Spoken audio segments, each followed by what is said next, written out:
નમસ્કાર, આપ જોઈ રહ્યા છો સંદેશ ન્યૂઝ અને આપની સાથે હું છું લખમા।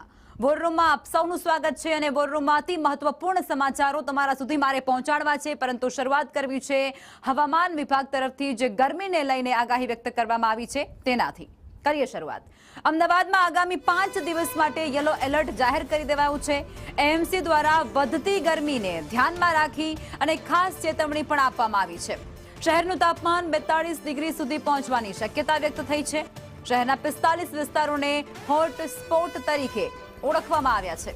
તંત્ર દ્વારા લોકોને ગરમીથી બચવા માટે સાવચેતી રાખવાની અપીલ અને જરૂરી હોય ત્યારે જ ઘરથી બહાર નીકળવાની સૂચના આપી દેવાઈ છે। તો અમદાવાદમાં ગરમીનો પારો ઊંચો જાય તેવી શક્યતા છે અને તેને લઈને 5 દિવસનું એલર્ટ પણ આપવામાં આવ્યું છે।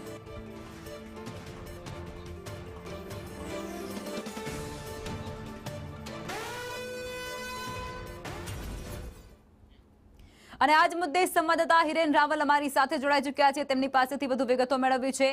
હિરેન, અત્યારે હવામાન વિભાગ તરફથી જે આગાહી થઈ છે, અમદાવાદની અંદર 45 જેટલા હોટસ્પોટ જાહેર થયા છે અને આગામી 5 દિવસ કંઈક આવી જ ગરમી રહેશે તેવી શક્યતા છે।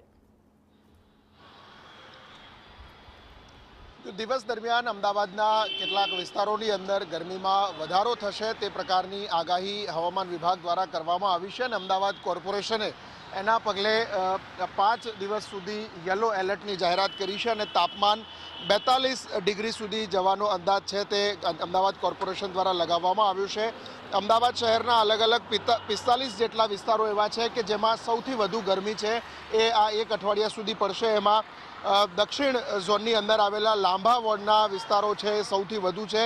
લગભગ 13 જેટલા વિસ્તારો માત્ર ને માત્ર લાંબા વોર્ડના છે કે જ્યાં સૌથી વધુ ગરમી પડશે। કુલ 45 જેટલા વિસ્તારો છે કે જ્યાં અમદાવાદ કોર્પોરેશન છે એ સેટેલાઇટ મારફતે એક ખાનગી એજન્સી સાથે સંકલન કરી અને સૌથી વધુ જે વિસ્તારોની અંદર ગરમી પડશે એવા સ્પોટ જાહેર કરે છે અને આવા 45 એકમો છે।